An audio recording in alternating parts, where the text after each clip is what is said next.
Bismillahirrahmanirrahim. Assalamualaikum warahmatullahi wabarakatuh. Pemirsa yang semoga dirahmati Allah Subhanahu wa taala, di antara syarat untuk menjadi pemimpin di dalam agama Islam adalah adil. Bagaimana dikatakan oleh Imam Al-Mawardi di dalam kitab beliau Ahkamus Sultaniyah. Lalu yang akan kita bahas kali ini adalah yang pertama, apa yang dimaksud dengan adil dan bagaimana mengetahui seorang calon pemimpin itu adil atau tidak. Teruskan menyimak video ini hingga akhir. Pemirsa yang semoga dirahmati Allah Subhanahu wa taala, Imam Al-Mawardi di dalam kitab beliau Ahkamus Sultaniyah, beliau mengatakan bahwa asyurutu allati yambagi tawaffaruha fi halifah, syarat yang hendaknya tersedia ada pada seorang pemimpin adalah al-adalatu ala syurutihal jami'ah, adil dengan seluruh syaratnya, adil dengan seluruh syaratnya. Maka kemudian apa yang dimaksud dengan adil? Disebutkan di dalam Tashibul Akhlaq karya Al-Jahiz bahwa yang dimaksud dengan adil adalah istiqmalul umuri fi mawadi'iha, melakukan sesuatu pada tempatnya, wa auqatiha, melakukan sesuatu pada waktunya, wa fi wujuhiha, dan melakukan sesuatu sesuai tujuannya, wa aqdariha, dan melakukan sesuatu sesuai ukurannya, bi ghairi syarafin, tanpa ditambah, wala taksirin, tidak dikurangi. Pemirsa yang semoga dirahmati Allah Subhanahu wa taala, inilah yang dimaksud dengan adil. Melakukan sesuatu pada waktunya, pada tempatnya, sesuai tujuannya, dan sesuai ukurannya, nominalnya, jumlahnya, timbangannya, beratnya. Maka kemudian, karena syarat pemimpin itu harus adil, bagaimana kita mengetahui seorang calon pemimpin, calon presiden, calon pemimpin yang lainnya ini adil atau tidak? Di dalam ta'liq kitab Ahkamus Sultaniyah yang ditulis oleh Syekh Ahmad, disebutkan bahwa wal murad biha an yakuna sahiba istiqomah fi sirah.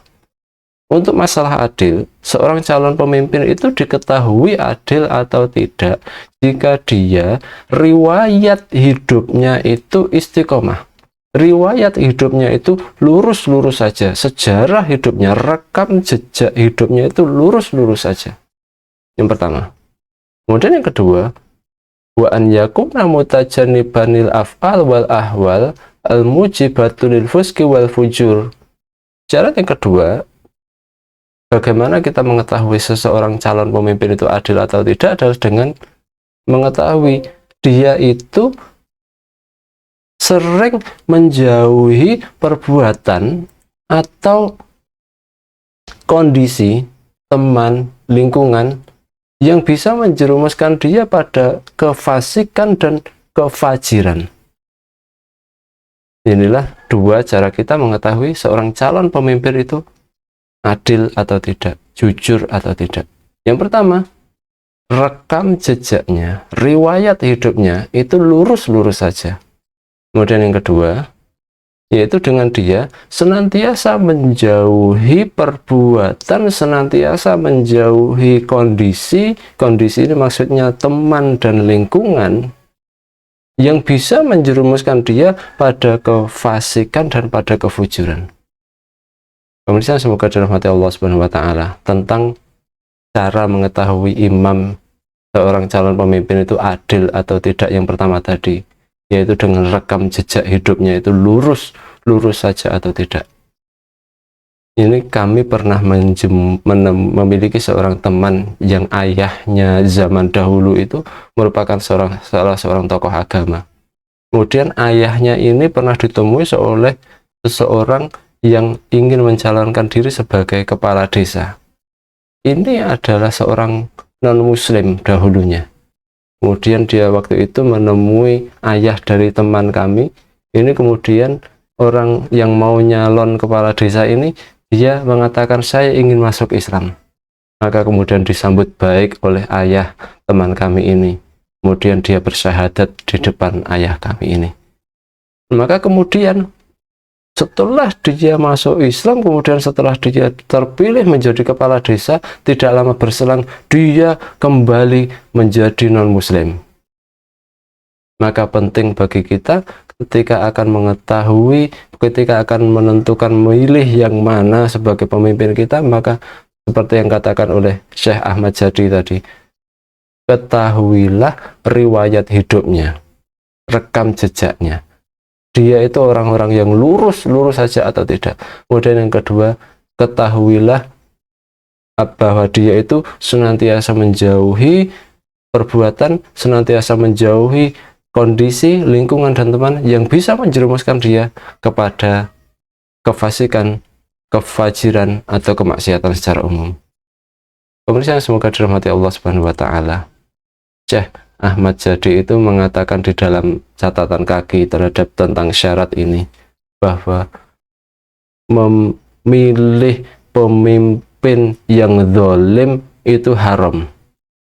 Karena apa?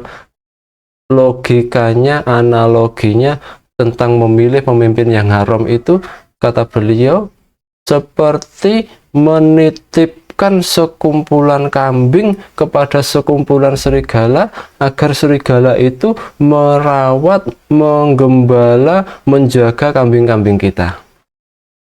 Dan ini tentu tidak bisa.